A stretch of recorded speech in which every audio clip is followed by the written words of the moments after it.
예배합니다. 예배합니다. 찬양합니다. 주님만 날 다스리소서. 예배합니다.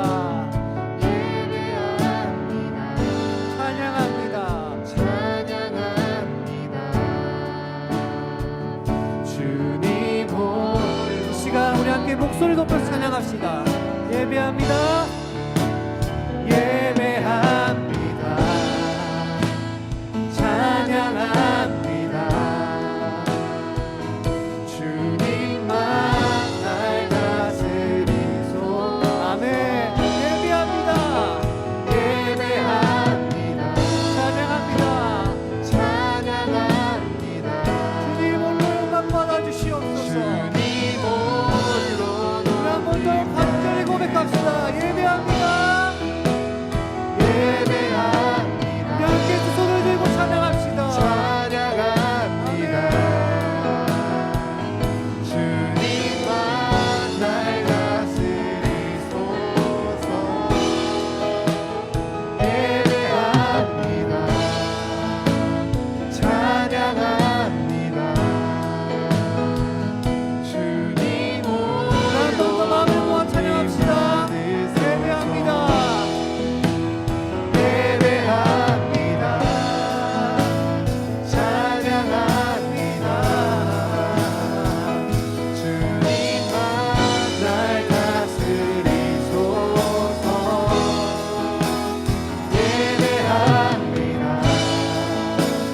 찬양합니다. 주님 우리 함께 목소리로 찬양합시다. 예배합니다. 예배합니다. 찬양합니다. 주님만 날 다스리소서. 예배합니다. 찬양합니다.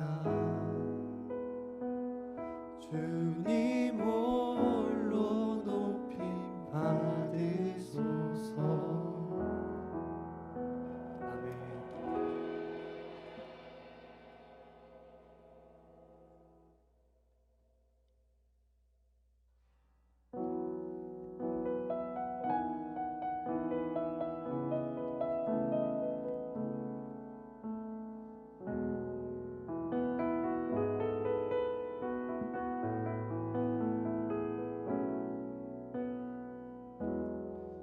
오 주님 당신은 내 삶 구석구석까지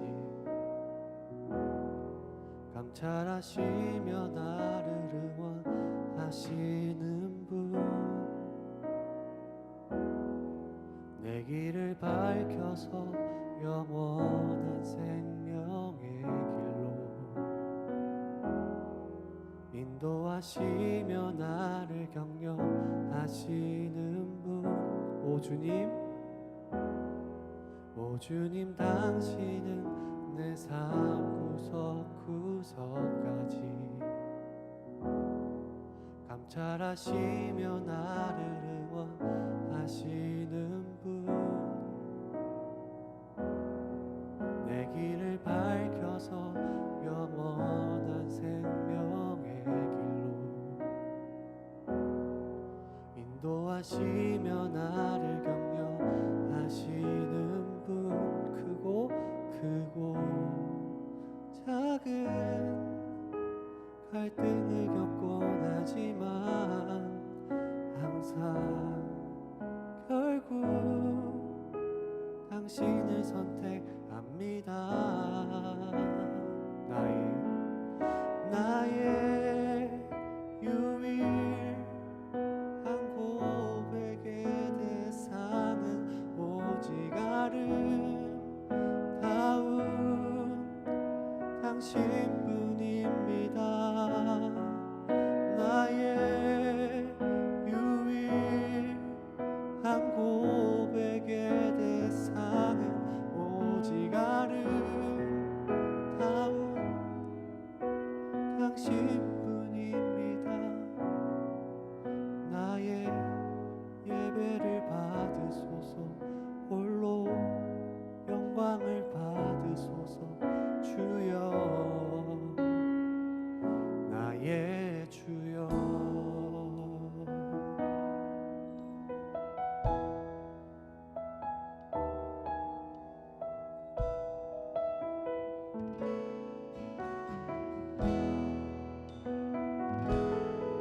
우리 함께 찬양합시다. 오 주님 당신은, 오 주님 당신은 내 삶 구석구석까지 감찰하시며 나를 응원하시는 분, 내 길을 밝혀서 영원한 생명의 길로 인도하시며 나를 격려하시는 크고 작은 갈등을 겪곤 하지만 항상 결국 당신을 선택합니다. 나의 유일한 고백의 대상은 오직 아는 당신뿐입니다. 나의 유일한 고백의 대상은 오직 아름다운. 한 번 더 찬양합시다. 나의 유일한 고백의 대상은 오직 아름다운 당신뿐입니다. 나의 유일한 고백의 대상은 오직 아름다운 당신뿐이. 나의 예배를 받으소서. 홀로 영광을 받으소서. 주여 나의 주여.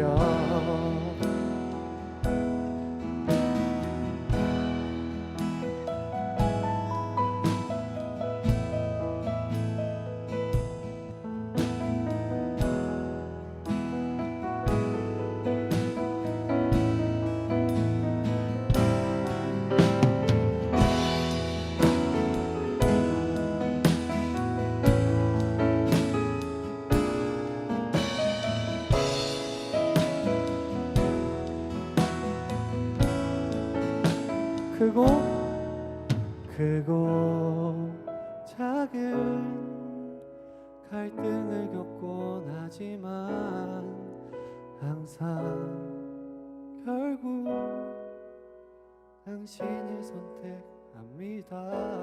크고 작은 갈등을 겪곤 하지만 항상 결국 당신을 선택. 한 번 더 크고 작은 갈등을 겪곤 하지만 항상 결국 당신을 선택합니다. 당신을 선택합니다. 나의 유일한 고백의 대상은 오직 아름다운 당신뿐입니다. 나의 유일한 고백의 대상은 오직 아름다운. 우리 한 번 더 고백하며 찬양합시다. 나의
뿐이 나의 예배를 받소서 나의 예배를 받으소서 홀로 영광을 받으소서 주여 나의 주여 나의 예배를 받으소서 홀로 영광을 받으소서 주여 나의 주여. 이 시간 함께 기도합시다. 자, 우리가 하나님께 예배를 드린다는 것은 정말 단순히 하나님을 위한 것만이 아니라 우리를 위한 것도 있습니다. 하나님의 영광이 비로소 올려질 때야 우리는 우리의 위치를 또 하나님과의 관계가 회복되어질 수 있습니다. 우리 하오니 이 시간 우리 함께 기도할 때 온전히 예배드리기 원한다고 기도했으면 좋겠습니다. 이 위에 하는 모든 순서마다 그 말씀 가운데 기도의 가운데 온전히 하나님의 그 말씀이 선포되어져서 우리가 온전히 하나님의 영광을 구하고 하나님의 영광을 선포하며 하나님의 말씀을 듣는 자리가 되기 원한다고 오늘 우리 이 시간 예배를 위해서 함께 기도하며 나아갑시다. 네, 함께 기도합시다.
정다연 자매님 대표 기도해 주시겠습니다. 기도하시겠습니다. 하나님, 오늘 저희를 귀한 예배 자리로 불러주심에 감사드립니다. 예배를 드리며 주님과 더욱 가까워지게 해주시고 지친 마음이 있다면 회복되는 시간이 되길 원합니다. 전도를 위해 기도합니다. 21학번 전도를 준비하며 정신없는 하루를 보내는 가운데 힘을 더해주시고 인내와 사랑으로 신입생들을 맞이하게 해주세요. 준비되는 프로그램을 통해 많은 신입생들을 만날 수 있길 소망합니다. 캠퍼스 지체들을 위해 기도합니다. 저희를 캠퍼스에 하나님을 믿는 자들로 세우시고 공동체로 부르셨습니다. 세상에 넘어지고 덕담할 때가 많습니다. 그때마다 하나님께서 허락하신 능력을 의지하고 모든 것을 주님께 맡겨드리길 원합니다. 또한 그 능력을 주님과 함께 사용할 때 모든 것을 할 수 있다는 고백을 드릴 수 있게 해주세요. 우리 나라를 위해 기도합니다. 여전히 코로나가 기승을 부리는 가운데 고립되고 고통받는 사람들이 많아지고 있습니다. 주변에 어려운 마음을 가진 이들이 있다면 사랑과 관심을 베풀 수 있게 해주시고 하루빨리 일상생활이 회복될 수 있길 기도합니다.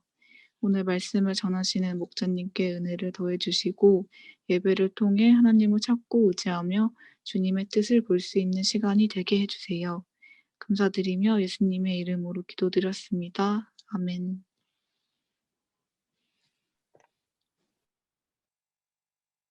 네, 기도하고 소감 시작하도록 하겠습니다. 하나님 아버지, 저희에게 말씀 허락하여 주심에 감사합니다. 주님께서 지난주에 주셨던 말씀을 다시 묵상하고 소감을 쓰고 나누려고 합니다.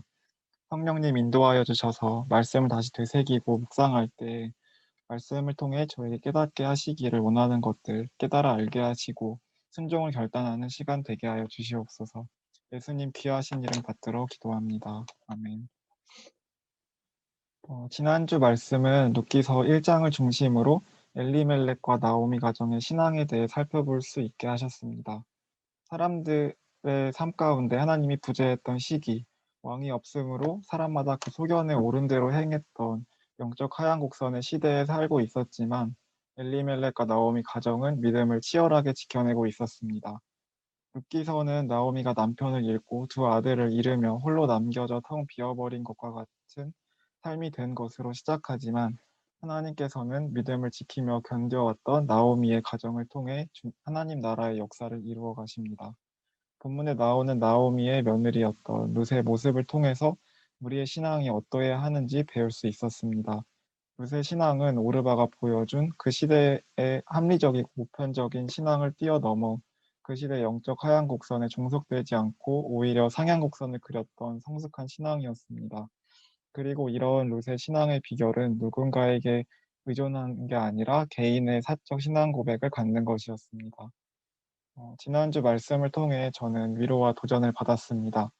방역 수칙을 지키지 않아 코로나 집단 감염의 진원지가 되어버린 몇몇 교회와 선교단체로 인해 하나님의 이름이 땅에 떨어지고 기독교가 가십거리가 되어버린 요즘이었기에 저는 캠퍼스의 영혼들에게 복음을 전해야 하는 제자로서 많이 위축되어 있었습니다.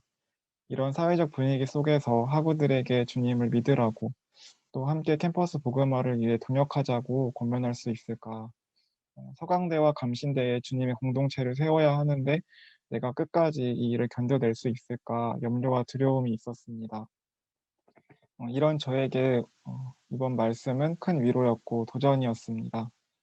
믿음으로 버티고 도전하며 사는 삶의 결과로 아무것도 남지 않은 것 같고 텅 비어있는 것과 같은 때가 많지만 영적 하향 곡선을 그리는 시대 가운데서 치열하게 믿음의 싸움을 싸우며 버텨낸 그 열심을 하나님께서는 기억하시고 그것을 통해 일하실 것을 약속하고 계신다고 말씀해 주셨습니다. 이 싸움을 치열하게 버텨낼 때 하나님께서 기억해 주시고 내가 아니라 하나님께서 일하시고 역사하실 것이기 때문에 두려워하지 말아야겠다는 생각을 하게 되었습니다. 창조주 되시고 역사의 주관자 되시는 주님께서 일하실 것을 기대하며 힘들어도 믿음을 지키며 이 싸움을 싸워야겠습니다. 이번 학기 사역을 하면서 힘들다고 하나님께 원망하지 않을 것을 결단합니다.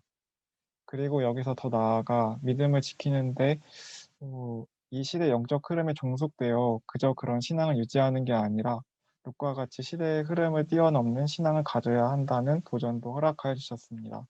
하향 곡선의 영적 흐름 속에서 하향 곡선을 상향 곡선으로 만들어야 하는 시대적 사명을 외면한 채 머물러 있으면 안 된다고 말씀하셨습니다.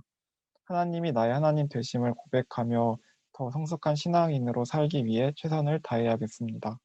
매일매일 성장하기 위해 기도와 말씀 묵상을 포함하여 주어지는 모든 훈련들에 더 열심히 참여할 것을 결단합니다. 또한 하나님과의 개인적인 교제 시간을 더 많이 가질 것을 결단합니다. 기도하겠습니다. 하나님 아버지, 지난주 말씀을 통해 이 시대 가운데서 신앙인으로 살아갈 새 힘을 허락하여 주심에 감사합니다. 끝까지 믿음 지키며 맡겨진 사명 감당하게 하시고 성숙한 신앙인으로 매일 성장할 수 있도록 저의 연약한 의지를 붙들어 주시고 주님과 매일 더 가까워지는 은혜 허락하여 주시옵소서. 감사합니다. 예수님 이름으로 기도합니다. 아멘. 아멘. 뒤 불 좀 켜줄래요? 너무 어둡다. 네, 안녕하세요. 반갑습니다. 네, 오랜만입니다. 와, 네. 말씀 읽겠습니다. 마가복음 1장 2에서 8절입니다. 제가 읽을게요. 선지자 이사야의 글에 보라, 내가 내 사자를 네 앞에 보내노니 그가 네 길을 준비하리라. 광야에 외치는 자의 소리가 있으리되 너희는 주의 길을 준비하라. 그의 오실 길을 곧게 하라. 기록된 것과 같이 세례 요한이 광야에 이르러 죄 사함을 받게 하는 회개의 세례를 전파하니 온 유대 지방과 예루살렘 사람이 다 나아가 자기 죄를 자복하고 요단강에서 그에게 세례를 받더라. 요한은 낙타털 옷을 입고 허리에 가죽띠를 띠고 메뚜기와 석청을 먹더라. 그가 전파에 이르되 나보다 능력 많은 신이가 내 뒤에 오시나니 나는 굽혀 그 신발끈을 풀기도 감당하지 못하겠노라. 나는 너희에게 물로 세례를 베풀었거니와 그는 너희에게 성령으로 세례를 베푸시리라. 아멘. 여러분 농구 좋아하시나요? 농구? 저는 그렇게 좋아하진 않습니다. 막 잘 모르는데요. 알지 못하는데 유명한 말 있죠. 여기 제가 보면 나오죠. 강백호의 대사죠. 왼손은 거들 뿐. 들어본 적 있나요, 다들? 네, 오늘 제목이기도 한데요. 슬램덩크에서 배운 만화 영화거든. 슬램덩크.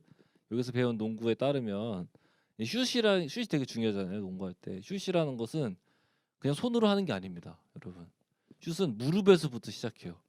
무릎의 반동이 허리를 타고 와서 오른손의 스냅으로 연결이 딱 돼서 촥, 잘 몰라요 저 사실. 딱 될 때 그때 온전한 슛, 어떤 올바른 슈팅이 되는 거죠. 근데 이 오른손이 던질 때 왼손이 하는 일이 없다? 있다? 애매하죠. 왼손은 거들 뿐이라는 표현이 좀 애매합니다. 그래서 제가 좀 블로그를 찾아봤어요. 그래서 이런 글이 있더라고요. 슛 동작에서 핵심은 오른손이 왼손을 떠나는 시점에 왼손은 옆으로 젖혀주며 개방을 해준다. 이해되시나요? 그러니까 잘 봐요. 이렇게 있다가 슛을 할 때 이렇게 이게 젖혀준다는 거, 이렇게 왼손이 개방이 된다. 그럼으로써 오른손의 힘만이 공에 고스란히 전달되어 공이 왼손에 어떠한 개입 없이 온전히 날아갈 수 있다. 대충 감이 오시죠? 이해 안 되면 어쩔 수 없어요. 네. 가장 좋은 타이밍에 왼손은 없어져야 된다 이 말이죠. 네, 그러니까 이 왼손을 거들 뿐이라는 이 말을 보면은 중요해 보이지 않지만 중요한, 그죠? 그리고 그 역할이 힘을 막 주기보다는 오히려 힘을 빼야 되는 역할이라는 것을 좀 볼 때, 아 이것이 어찌 보면은 오늘 본문에 나오는 세례 요한의 모습, 또 우리 그리스도인의 삶의 모습이구나라는 것을 좀 생각해 볼 수 있었습니다. 어떻게 연결되나 한번 좀 살펴보죠. 세례 요한. 네, 세례 요한은 하나님 나라의 역사를 이루는 가운데 이 절정이라고 할 수 있는 예수 그리스도의 사역이 시작되는 상황에서 왼손과 같은 역할을 합니다. 오늘 본문에서 좀 살펴볼 때 이 저자 마가가 나타내고자 하는 바가 분명히 있습니다. 그것이 뭐냐면은 저번에 레위를 부르신 예수님, 흔들리는 신앙 속에서 주님의 부르심이 느껴진 거 그 있잖아요. 거기서 살펴봤었던 개념인데요. 마가복음은 예수님의 십자가 사역을 절정으로 해서 이렇게 내러티브가 형성된다고 그때 배웠습니다. 다음입니다. 네, 그죠? 왜요? 발단, 전개, 위기, 절정, 결말, 절정이 십자가인 것이죠. 이 십자가를 초점 맞춰서 가는 건데요. 이게 시작이잖아요. 그러니까 이것 역시 오늘 본문 역시 이 어떤 내러티브가 이 플롯이 잘 드러납니다. 오늘 읽은 본문에서 세례 요한을 설명하지만 사실 저자 마가가 드러내고자 하는 것은 창세부터 시작된 구약의 하나님 나라가 신약에 들어서서 이어지는 예수님의 사역으로 어떻게 연결되는가, 그 가운데 세례 요한이 고리 역할을 한다, 이거를 보여주고 있는 것이죠. 다시 말하면 세례 요한은 예수님의 사역이 구약과 연결되는 것임을 증거하는 존재다, 이겁니다. 이걸 보죠. 이걸 드러내고 있습니다. 2절 3절을 보겠습니다. 이 구약과 세례 요한이 동떨어진 인물이 아니라는 걸 얘기합니다. 2절 3절 선지자 이사야의 글에 보라, 내가 내 사자를 내 앞에 보내노니 그가 네 길을 준비하리라. 광야 외치는 소리가 있어, 자의 소리가 있어 이르되 너희는 주의 길을 준비하라. 그의 오실 길을 곧게 하라. 기록된 것과 같이. 네, 이렇게 기록되어 있습니다. 2절 3절 말씀은 말라기서와 이사야서 말씀을 혼합해서 인용한 그런 말씀입니다. 그러니까 여기서 광야 외치는 소리가 바로 세례 요한을 가르치죠. 즉 세례 요한은 하나님의 약속에 이미 약속된 말씀에 이미 예언되어 있었던 존재다라는 것을 잘 보여줍니다. 그리고 이 존재가 하는 일은 이후에 오실 메시아를 드러내고 왕이신 메시아가 오실 것을 준비하는 것이다라는 것을 기록하고 있죠. 이 역할에 대해서 세례 요한의 고백이 7절 8절에 잘 나타납니다. 7절 8절. 그가 전파이르되 나보다 능력 많은 신이가 내 뒤에 오시나니 나는 굽혀 그의 신발끈을 풀기도 감당하지 못하겠노라. 나는 너희에게 물로 세례를 베풀었거니와 그는 너희에게 성령으로 세례를 베푸시리라. 아멘. 세례 요한은 자기 자신을 향하는 메시지를 전하고 있는 게 아니죠. 그죠? 내 뒤에 오시는 이가 있다. 그분 엄청난 분이시다. 이걸 계속해서 말하고 있어요. 그리고 나는 물, 이 피조 세계의 어떤 것으로 세례를 주는 그런 정도지만 내 뒤에 오실 메시아는 피조된 것이 아닌 창조의 영, 성령으로 세례를 베푸신다라고 이렇게 소개를 하죠. 자, 즉 무릎부터 허리, 손목까지 멋진 슛을 이루는데 필요한 요소들이 있잖아요. 그죠? 그것처럼 지금 하나님 나라의 역사는 구약의 말씀들 그리고 그리스도를 중심으로 진행되고 이루어진다는 겁니다. 그리고 세례 요한은 이슛 동장에서 왼손과 같이 없어서는 안 되지만 그런 중요한 역할을 하지만 해야 하는 일은 왼손과 같이 그 역사 속으로 그 역사가 이어지도록 적절한 타이밍에 없어져 주는 거, 떠나는 거라는 것이죠. 다시 말하면 세례 요한은 내가 주목받는 것이 아니라 반대입니다. 내가 사라지고 예수님이 남는 것, 역사가 이어지는 것, 그 삶을 살아간 것입니다. 이걸 잘 들여다보면 나의 삶의 주권, 그죠? 나의 삶의 주도권을 내가 갖는 것이 아닌 거죠. 그죠? 하나님의 역사가 이루어지는 건데 나의 삶을 내어드린 것이다라고 정리해 볼 수 있습니다. 저번 주 토요일 날 ESF 총회와 시무식이라는 걸 했습니다. 이제 인사하는 자리인데요. 지난 33년 동안 ESF에서 간사 생활을 하셨던 조성도 목사님, 동작지구 조성도 목사님 퇴임하시는 날이었고요. 그 외에도 27년 동안 사역하셨던 수원지구 구명산 목사님 그리고 본부의 유정호 목사님도 이렇게 퇴임하시는 날이었습니다. 그리고 새롭게 이제 동작지구 수원지구에는 새로운 책임 목사님들이 세워지고 인사하는 시간을 가졌는데요. 간략히 취임 소감을 이렇게 듣습니다. 듣는데 이런 게 확 느껴져요. 아, 하나님께서 이루어 가시는 역사는 어떠한 한 개인이 이걸 감당해서 이루어지는 게 아니라는 것이 좀 명확해졌던 것 같아요. 그러니까 누군가 맡았다가 떠나고 또 다시 누군가 그 바톤을 이어받아서 감당하고 또 떠나고 이것을 통해서 이루어지는 역사로구나.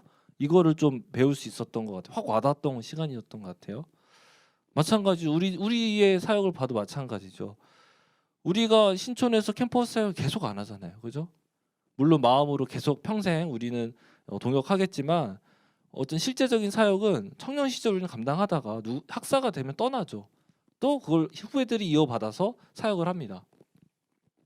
누가 계속 남아서 하는 게 아니라 누가 계속 세워지기만 하는 것이 아니라 이렇게 누군가 떠남으로 이 역사는 계속 써내려가진다는 것을 우리는 볼 수 있죠.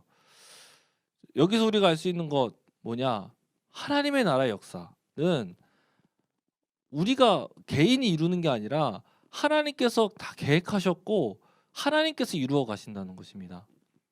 창조부터 구약의 이스라엘 민족을 통해서 이루어져 왔죠. 그리고 지금은 그리스도의 성육신과 죽음, 부활을 통해서 승리가 확정된 역사가 지금도 이루어져 가고 있는 것입니다. 중요한 건 무엇이냐? 세례 요한과 같이 저와 여러분은 이렇게 이루어지고 있는 이 하나님 나라의 역사 가운데 일부다라는 것이죠. 그죠? 즉 나의 삶의 주도권, 나의 주권이 내게 있는 것이 아니라 그 역사 안에 내가 종속되어 있고 내가 거기에 들여지고 있다라는 것입니다. 이전 시대에 비해서 오늘날은 자기를 사랑하고 자아에 대한 확립, 인식이 그 어느 시대보다 앞서고 중요해지는 시대인 것 같습니다. 얼마 전까지 유행했던 욜로, 워라벨 같은 단어들을 보면 상황이나 환경, 어떤 책임져야 될 일, 그런 것들보다 나의 행복, 나의 삶과 안정감을 지켜내는 것을 우선시하는 흐름을 잘 보여주고 있습니다. 목자학교 강의를 준비하면서 알게 된 단어인데요. 가치관, 취향할 때 가치관이라는 신조어를 배웠습니다. 아시는 분 계신가요? 각자의 취향에 따라서 자유롭게 모이는 청년들의 성향을 일컫는 단어다라고 하는데요.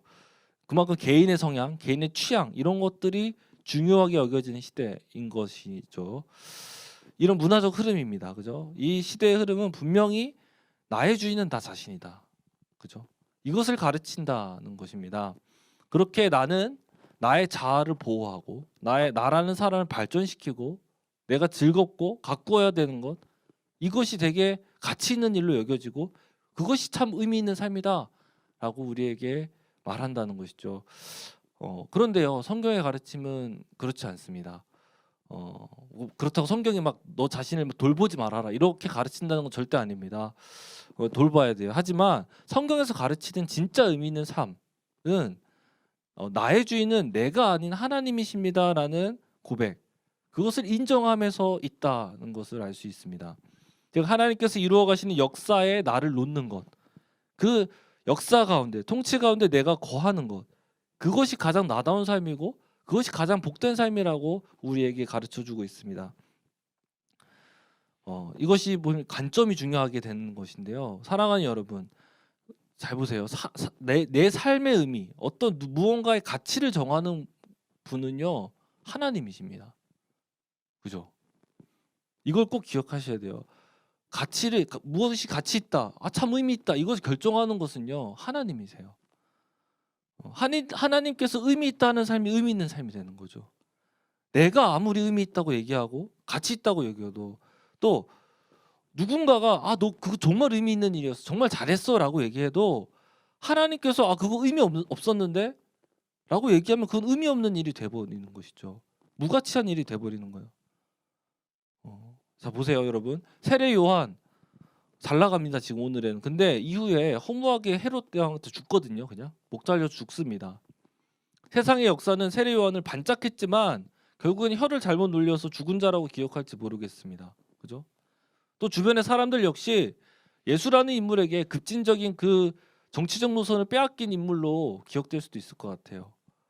능력은 있지만 별 볼 일 없는 인생을 살았던 사람 정도로 기억될 수도 있을 것 같아요. 정말 세례 요한은 그런 사람일까요? 예수님은 세례 요한에 대해서 이렇게 말씀하십니다. 누가복음 7장 28절 상반절에 내가 너에게 말하노니 여자가 낳은 자 중에 요한보다 큰 자가 없도다. 여러분, 세례 요한은 세상의 기준에서는 실패하고 무의미한 삶을 살았다고 평가할 수 있을 것 같습니다. 하지만 성경은 하나님 나라 기준에서는 가장 큰 자다라고 기록하죠. 그렇게 우리는 선택해야 된다는 거예요. 내가 만족하는 세상에서 인정받는 기준을 삼아서 내가 살아갈 것인지, 아니면 하나님의 기준, 하나님께서 의롭다 하시는 기준을 내 삶의 기준으로 삼고 살아갈 것인지, 어떠한 것을 선택을 우리는 해야 된다는 것이죠. 둘 중에 하나를. 중요한 것은 하나님의 기준에 따르면 세례 요한과 같이 하나님께서 이루어 가시는 역사 한가운데 나의 삶을 내어드리는 그런 삶, 이것이고 그것이 의미 있는 삶이라고 가르친다는 것입니다. 또 한 가지 우리가 알 것은 이 두 길 외에 두 가지 길이죠. 하나님의 기준 혹은 어떤 다른 기준, 이 두 길 외에 적당한 길은 없다라는 것입니다. 하나님을 주인으로 삼으면서 그 역사에 나를 내어드리면서 동시에 나의 자아를, 나 자신을 주인으로 삼는 길은 없다라는 것입니다. 모르겠습니다. 적당한 말로 적당히 자아의 성취를 이루는 것, 높은 자리에 올라가고 높은 자리까지는 아니더라도 그냥 적당히 잘 먹고 잘 살 수 있는 안정된 삶을 추구하는 것, 그래서 행복한 삶을 그냥 누리고 살아가는 것, 그걸 통해서 하나님의 역사를 이룰 수 있다 라고 말하고 가르칠 수 있으면 참 좋을 것 같아요. 그런데 성경의 가르침이 그렇지 않은 것이죠. 성경은요, 하나님만을 주인으로 두는 삶, 이 하나님 나라의 역사에 나의 삶이 온전하게 종속되는 삶을 벗어나서는 하나님 나라에 주어지는 평안과 기쁨을 누릴 수가 없다라고 분명하게 가르칩니다. 이 길을 믿음으로 살아야 한다라고 가르치는 것이죠. 조금 더 구체적으로 우리에게 적용을 해보죠. 하나님 나라의 역사가 우리 공동체를 통해서만 일어나는 것은 아니죠. 그죠? 하지만 우리 공동체에 저와 여러분이 부름받았다라고 생각하고 믿는다면, 그리고 이 공동체를 통해서 역사하시는 하나님의 역사가 이 공동체를 통해 역사하시는 하나님의 역사에 나의 삶을 맡기는 것, 그죠? 나의 삶을 던지고 쓰임 받는 삶을 살아가는 것이 그렇게 믿는다면 필요하다는 것이죠.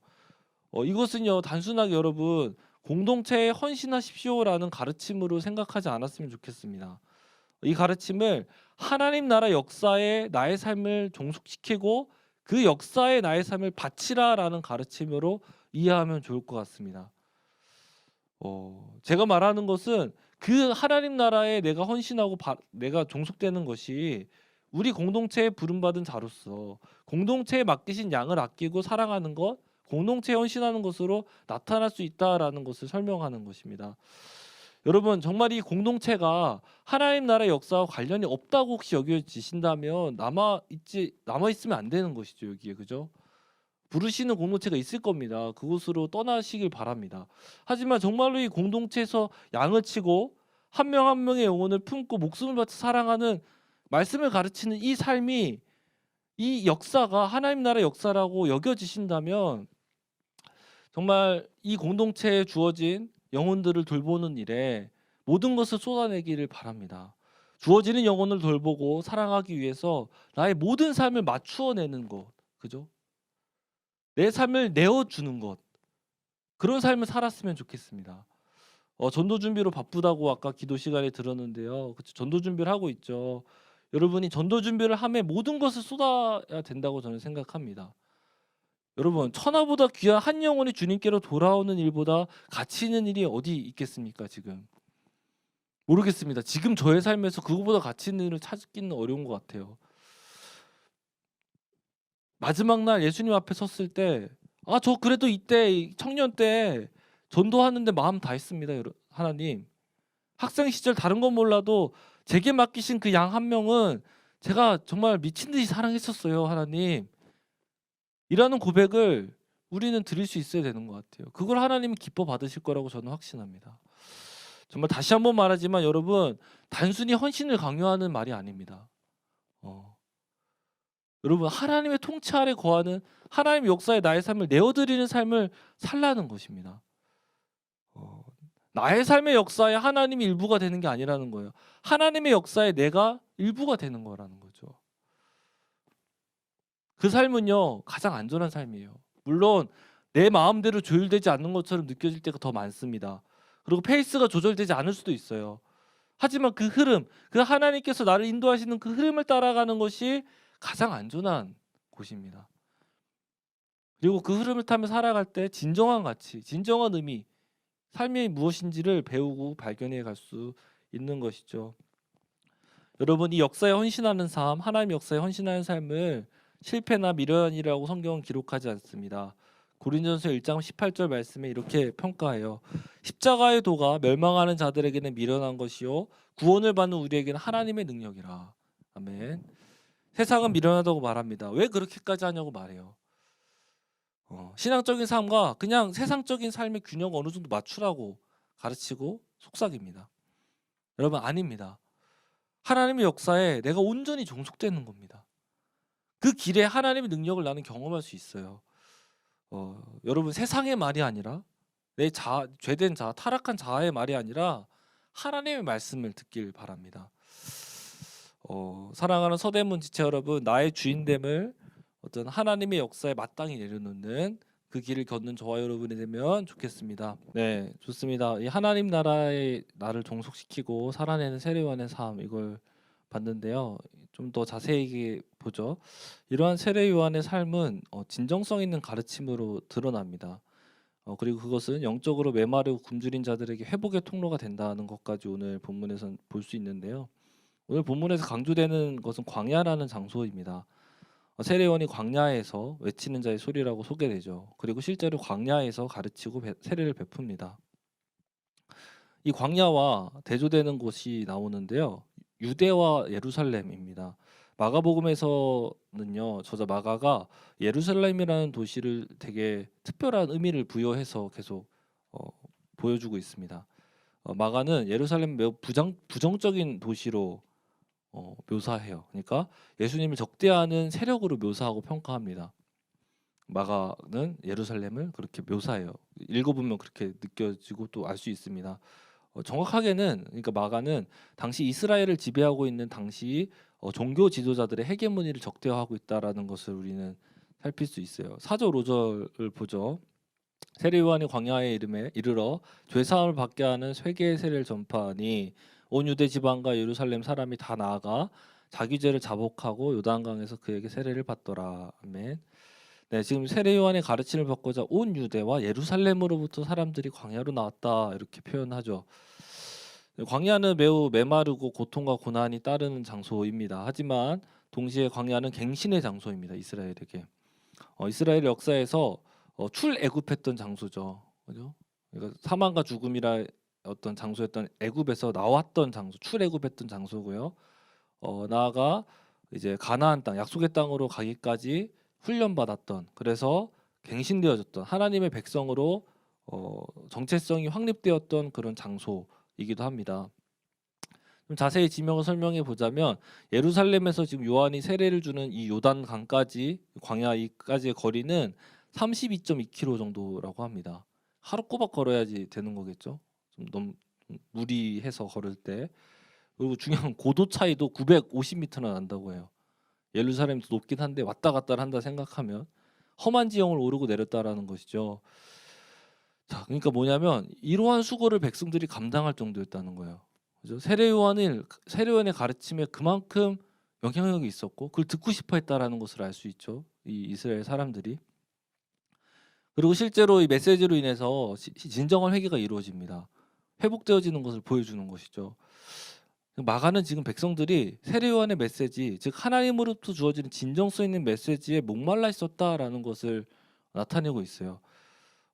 다시 말하면 4절 5절 말씀을 통해서 당시에 온 유대와 예루살렘을 지배하고 있었던 종교 지도자들의 율법적 가르침, 거기에는 진정한 회심이 없었다라는 것을 돌려가고 있다고 해야 되나? 나타내고 있는 거죠. 거기에는 생명이 없었다. 이걸 계속 보여주고 있는 거예요. 비교해가지고.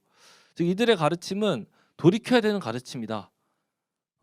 그냥 율법 주문에 얽매여 있는 죄와 사망의 법을 가르치고 있다. 이렇게 정리할 수 있어요. 즉 지금 마가는 이 유대와 예루살렘으로부터 광야로 백성들이 이동하는 이 모습을 통해서 지금 이스라엘 백성들이 영적인 출애굽을 묘사하고 있다고 정리할 수 있습니다. 자, 우리는 그럼 여기서 집중해야 되는 것은 무엇이 그럼 다른 것인가? 세례 요한이 전했던 메시지는 지쳐있던 자들을 위로하는 수준은 아니었던 것을 분명하죠. 또 고생이 많다. 저들 욕하는 것만으로도 끝나지 않았던 것 같아요. 그죠?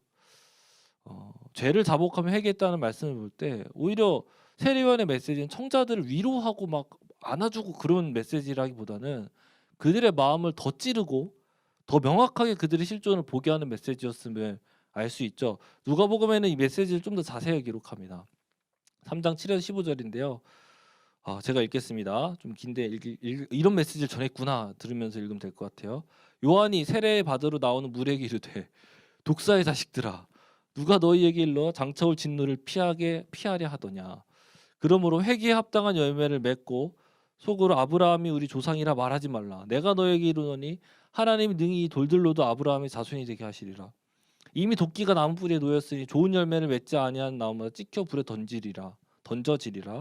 무리가 물어 이르되 그러면 우리가 무엇을 하리까? 대답하여 이르되 옷 두 벌 있는 자는 옷 없는 자에게 나눠줄 것이요 먹을 것 있는 자도 그렇게 할 것이니라 하고 세리들도 세례를 받고자 하여 와서 이르되 선생이여 우리는 무엇을 하리까 하매 이르되 부가 된 것 외에는 거두지 말라 하고 군인들도 물어 이르되 우리는 무엇을 하리까 하매 이르되 사람에게서 강탈하지 말며 거짓으로 고발하지 말고 받는 금료를 족한 줄로 알라 하니라. 백성들이 바라고 기다림으로 모든 사람들이 요한을 혹 그리스도이신가 심중에 생각하니. 네, 이렇게 이런 가르침을 했습니다. 자, 전한 메시지를 보면 세례 요한이 전한 메시지를 보면 이들의 무정함, 그죠? 이들의 불의한 삶, 이걸 계속 지적합니다. 돌이켜야 된다라고 강하게 권면하죠. 자, 여기서 그럼 이런 말씀, 그죠? 보편적이고 돌이켜야 된다라는 말씀을 예루살렘에서는 이들이 못 들었을까요? 그렇지 않습니다, 여러분.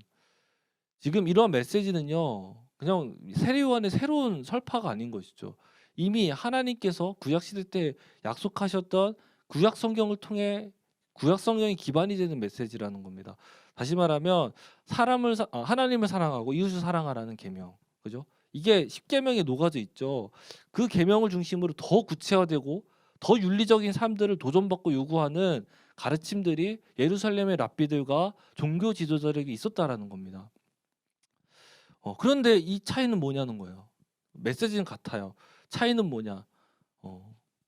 왜 종교 지도자들이 전한 메시지는 생명이 없었고 회복이 없었으며 오히려 돌이켜야만 하는 그런 상태에 이르게 하는 메시지였을까? 반대로 세례요한의 메시지에 나타난 이 메시지는 어떻게 사람을 회심하게 하고 능력이 나타났던 것인가? 그건요, 바로 이들이 위치한 곳이 달랐다는 겁니다. 즉 예루살렘에 머물러서 말로만 율법을 가르치고 하나님의 뜻을 강론하던 그들과는 달리 세례 요한은 낙타 털옷을 입고 맥두기와 석청을 먹으며 광야에서 말씀을 선포했다는 것입니다. 6절입니다. 요한은 낙타 털옷을 입고 허리에 가죽띠를 띠고 메뚜기와 석청을 먹더라. 여러분, 낙타 털옷은 1차적으로는 예언자를 상징합니다. 엘리야를 보여주며 예언자를 상징하고 나타낸 의복인데요. 동시에 광야에서 유리하고 있는 그 극빈층의 사람들이 입던 옷이에요. 그리고 뒤에 나오는 메뚜기와 석청 역시 그 당시 극빈층에서 정말 못 사는 사람들이 먹었던 식량이었다고 합니다. 자, 이게 가리키는 게 뭐냐? 일단 요한이 극빈층의 삶을 살았다라는 것이죠. 광야에서. 그리고 이러한 세례 요한의 삶은 단순히 자발적인 청빈의 삶을 나타낸다기보다는 보다는 위에서 이야기한 하나님 나라 역사에 속한 자로서, 그죠? 아까 처음에 얘기했던 하나님 나라 역사에 나의 삶을 온전히 드린 자로서 이런 물질적인 차원의 세상의 기준들, 이런 것들로부터 참 자유한 삶을 먼저 살고 있는 걸 보여주는 것이죠. 즉 세례 요한은 그가 먼저 갱신되는 자리에서, 그 광야에서 갱신된 삶을 먼저 경험하고 그 삶을 살아내고 있다라는 것입니다. 이게 차이라는 거죠. 청년들이 저에게 애기 육아하시느라 힘드시죠? 설교 쓰시는 고생이 많죠? 혹은 뭐 신대원 힘드시죠? 라고 저에게 위로하곤 합니다. 위로가 많이 돼요. 근데 저와 같은 위치에 있는 책임 간사님들, 선배님들이 와서 와 진짜 고생이 많다. 제일 힘든 때다 그때가. 얘기하는 건 완전 다릅니다. 무게가 달라요. 위로가 안 되는 건 아닙니다. 많이 위로해 주세요. 근데 어쨌든 선배님들 해주는 위로는 무게가 달라요. 왜냐? 이미 경험했기 때문이죠. 알기 때문이에요. 마찬가지죠. 종교 지도자들이 율법적 가르침에 억눌리고 질려버린 백성들에게 필요했던 가르침은 더 논리적이고 더 명확하고 더 화려한 언변이 뒷받침되는 가르침이 아니었던 것입니다. 이들에게 필요한 건 진정성 있는 가르침이었던 거죠. 내가 배운 것을 전하는 걸 넘어서서 내가 경험한 걸 전하는 것이 필요했던 것입니다. 아까 소감에서 나왔는데 코로나 시국에 모 선교단체 2,000명이 모였습니다. 결국 확진자가 나왔고 그 결과 국민 2천만 명이 예수님으로부터 등을 돌리는 일이 있었죠. 이게 선교일까요, 여러분? 선교가 된 건가요? 목회 데이터 연구소 통계에 따르면 국민 중에 74%가 더 이상 개신교는 신뢰하지 못하겠다라는 응답을 했습니다. 이걸 다시 말하면요, 더 이상 불신자 중에 교회를 찾는 사람이 없다라고 봐도 되는 거예요. 이제 옛날에 있었거든요, 한두 명씩. 힘들면 교회 오기도 하고. 이제 불교는 천주교를 가겠죠. 뿐만 아니에요. 이런 여러 데이터를 봤을 때 크리스찬과 넌 크리스찬의 생활이 교회를 다니는 것 빼고는 다른 게 거의 없습니다.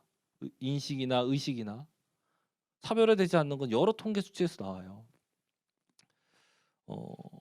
우리 ESF 선배님이시기도 한데 아마 우리 대통령 이름보다 이 사람 이름 아는 외국인이 더 많을 거예요. 바울신학의 대가이신 플러신학교 교수인데요. 김세훈 박사님이시거든요. 이렇게 얼마 전에 우리 한국 기독교에 대해서 진단했습니다. 오늘 한국 교회는 생명을 살리고 정의와 화평을 확장시키는 기독교 신앙의 본질을 잃었다. 이렇게 정의를 내리셨어요. 아예. 여러분 잘 생각해 보세요. 한국 교회의 가르침은 오늘 본문에 광야에서의 외치는 이 세례 요한의 가르침보다, 그죠? 예루살렘 종교 지도자들의 가르침과 더 닮아 있다. 가까이 있다. 그죠? 이거는 저는 너무나 명확하게 느껴집니다. 여러분 어떠신가요? 비슷하겠죠. 자, 여기서가 더 중요한 것 같아요. 근데 이까지는 다 생각해요. 근데 여기서 중요해요. 이러한 인식을 갖고 그 교회는 잘못됐어. 우리 선교단체는 그래도 우리 서대문 ESF는 좀 달라 라고 말할 수 있을까요? 저는 그렇게 생각하지 않습니다. 저는 이거를 우리가 더 명확하게 겸허하게 들어야 된다고 생각해요. 다시 말하면 제가, 그리고 지금 우리 목자님들, 이 먼저. 그리고 우리 동역자님들이 먼저 이 메시지를 들어야 돼요. 우리가 전하고 있는 이 메시지가, 제가 전하는 이 메시지가, 우리가 전하는 이 메시지가 세례 요한의 메시지가 아닐 가능성이 크다는 것이죠.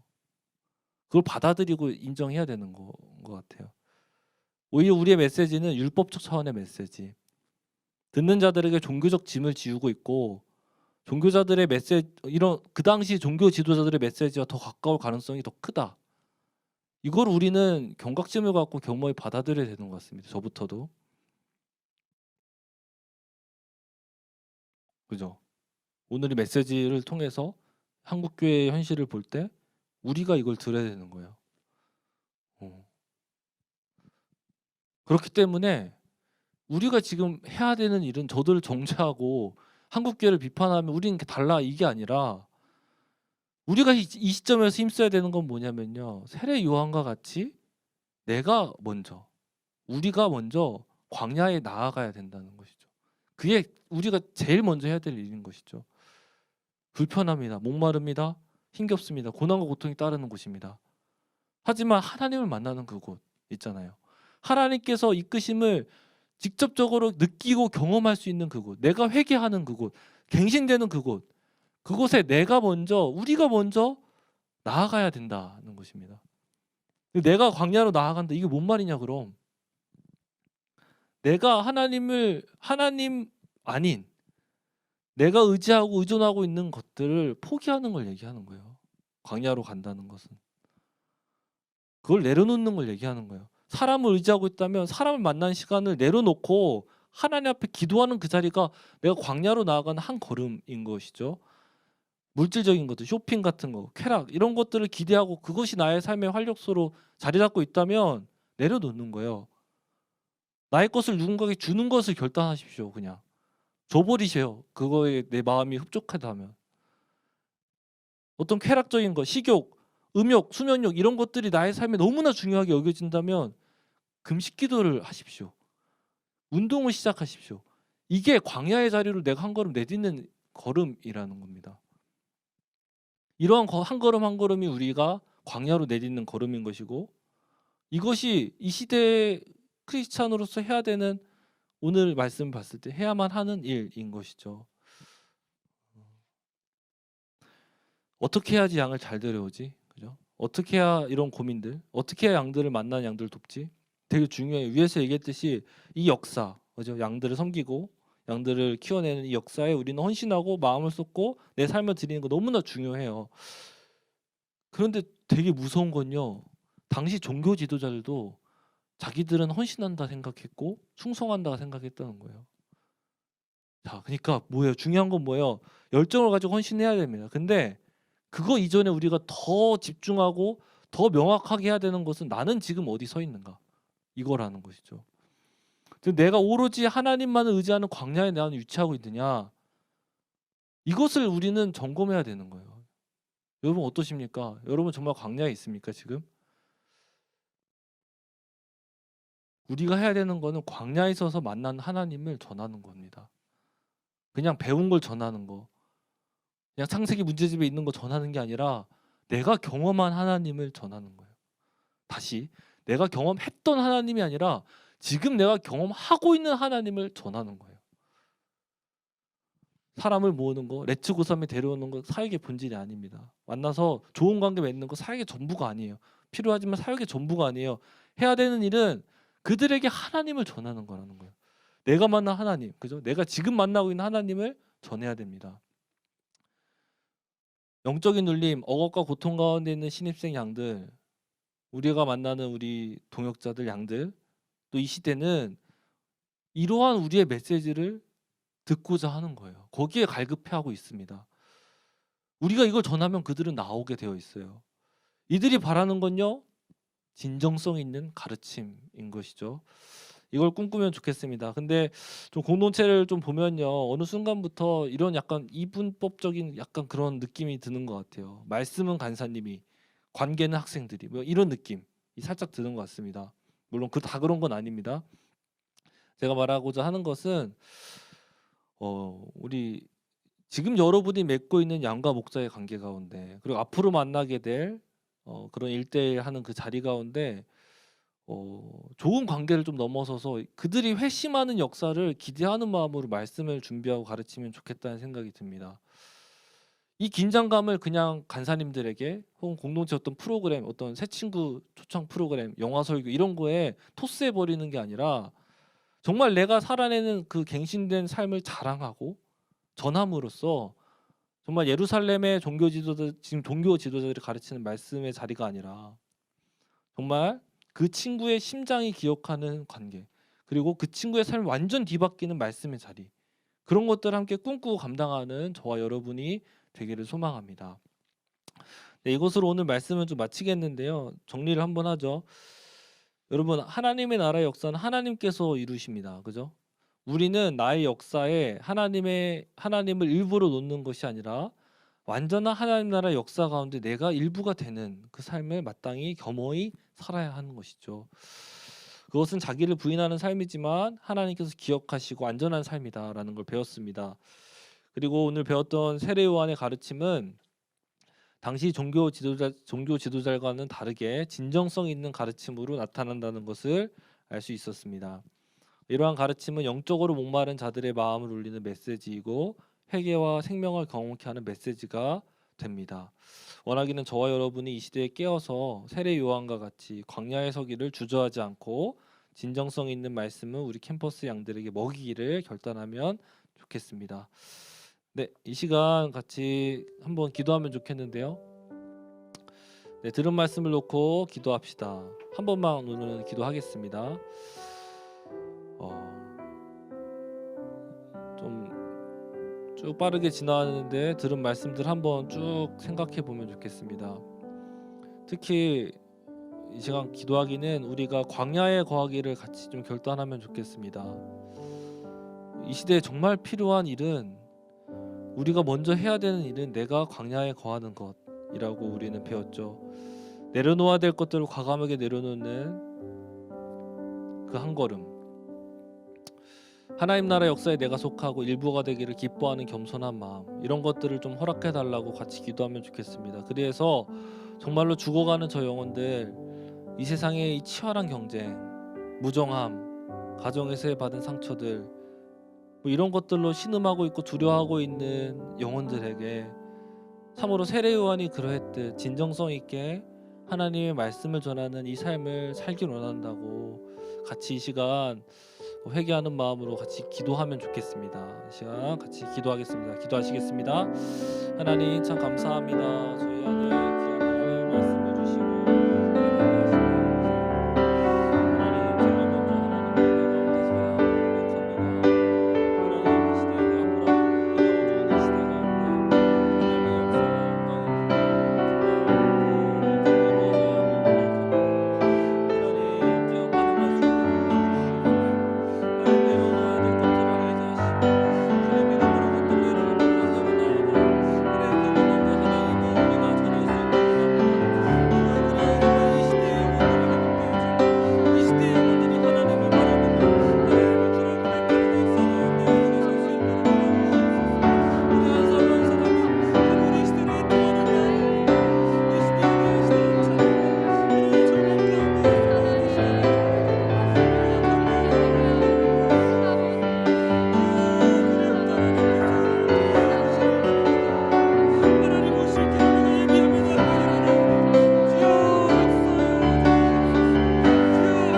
네, 예배 광고 시작하겠습니다. 네, 예배에 오신 여러분들 너무너무 환영합니다. 네, 네, 2월 첫 주가 시작되었습니다. 또 수강 신청 담화도 기간도 이제 곧 다 대학교에서 하고 있는 것 같은데 2월 한 달도 학업에 또 사역에 균형 잡힌 신앙생활을 하시는 서대문 이맨들이 되기를 바라겠습니다. 네, 2월 생활자분들 네, 축하드립니다. 네, 여기에 목록을 적어 놨는데요. 숙명여대 강유진, 명지대 안은환, 항공대 김명준, 이화여대 최지은, 항공대 이진우, 연세대 이조아연 자매까지 네, 모두 생일 축하드리고 네, 생일 꼭 기억하셨다가 네, 서운하지 않게 챙겨 주시길 바랍니다. 네. 다음 주는 설 명절이 있죠, 여러분. 네, 회관 방학입니다. 그래서 즐거운 설 명절 보내시고 개인 경건과 함께 가족들에게도 선한 영향력을 미치는 명절이 되기를 바라겠습니다. 네, 맛있는 음식 많이 드시고 오시고요. 네, 5인 이상 집합 금지니까요. 여러분 5인 이상 모이지 말라 합니다. 네. 네, 여러분 목자 학교가 성공적으로 마무리되었습니다. 네, 그래서 여러분의 기도와 응원으로 잘 마쳤고요. 기도로 도와주신 모든 동역자들께 감사드리고 우리 참여한 휘빈이, 준이, 기훈이, 수연이, 예슬자매, 하연자매, 승혜자매, 신영이 모두 고생하셨어요. 네. 네, 2월 셋째 주 예배. 네, 명절이 끝나고 다음 주 예배죠. 다음 주 예배는 학사파송 예배입니다. 그래서 많은 지체들이 이제 학사의 길로 이번에 좀 나아가게 되는데 기도와 응원하는 시간이 될 수 있도록 되도록 많은 지체들이 참여해 주셨으면 좋겠습니다. 네, 다음 광고인데요. 창세기와 길 워크숍이 네, 방학 중 계획되어 있습니다. 그래서 이제 목자학교도 끝나고 또 새로운 목자로 서시는 분들 가운데 좀 걸음을 단단히 할 수 있도록 함께 배우고 말씀을 사모하는 시간이 되었으면 좋겠습니다. 네, 7번 동역자 회비 좀 마음이 어려워질 수 있는데요, 여러분. 네, 21년도 1학기 동역자 회비가 책정이 되었습니다. 네, 예비 학사님들이 많은 만큼 이번 학기에는 15,000원으로 책정이 되었고요. 특별히 설날 연휴까지 네, 저희 기간을 잡았으니까 용돈 받으시면 네, 아시죠? 네, 많은 도움이 될 것 같습니다, 여러분. 네. 다음 주 예배인도 캠퍼스는 연대이고요. 네, 스페셜 광고가 하나 있는데요. 장한혁 네, 항공대 18학번 형제가 군대를 이제 곧 갑니다. 그래서 오늘이 마지막 예배라고 해요. 네, 이 시간 좀 한혁이 나와서 좀 인사도 하고 소감도 좀 나누는 시간 됐으면 좋겠네요. 네, 잠깐 한혁이 마이크 할 수 있을까요? 아, 네. 안녕하세요. 네. 한강대학교 18학번 장한혁입니다. 이거 기도 제목까지 나누면 돼요? 네, 일단 소감 좀만 나눠주시고 기도 제목도 함께 나눠주세요. 아, 네. 소감은 네. 저 18년도 때부터 거의 3년간 섬겼었는데 그때 당시에도 이렇게 그때 딱 맞춰서 이렇게 교회를 갔거든요. 그래서 근데 이 공동체에서 같이 신앙훈련 받으면서 더 제가 하나님을 믿을 수 있는 공동체로 할 수 있어가지고 참 감사했고 네, 앞으로도 네, 잘 갔다 오겠습니다. 네, 감사합니다, 여러분. 네, 채팅으로 응원 많이 해주시고요. 한혁 기도 제목 있으면 우리 이 시간 한번 들어볼까요? 기도 제목은 네, 몸 건강히 잘 갔다 오는 게 제일 큰 기도 제목이고요. 마지막은 군대 안에서도 신앙생활 잘하고 어떠한 순간이나 어려움 속에서 하나님을 의지하는 그런 사람으로서 나아갈 수 있도록 기도해 주시면 감사하겠습니다. 네, 감사합니다. 이 시간 함께 한혁이를 위해서 기도하고 네, 마친 기도 효목님이 해주신다고 하는데요. 네, 이 시간 한혁이를 위해서 군대 잘 다녀오고 또 군대 안에서도 신앙 잘 지킬 수 있도록 우리가 함께 기도로서 도와줍시다. 네, 이 시간 함께 기도하겠습니다.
기도하겠습니다.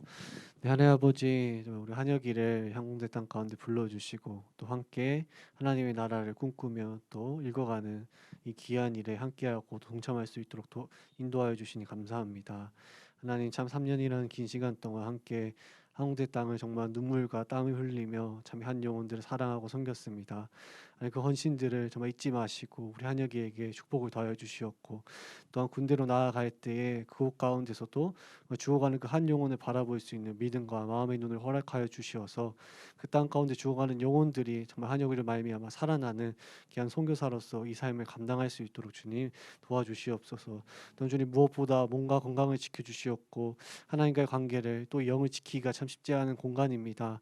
하나님 정말 무엇보다 영육간의 강건함을 허락하여 주시었고 또한 믿음의 동역자를 허락하여 주시어서 함께 정말 하나님 나라 일구 가는데 부족함이 없을 수 있도록 주님 다스리시고 함께하여 주시옵소서.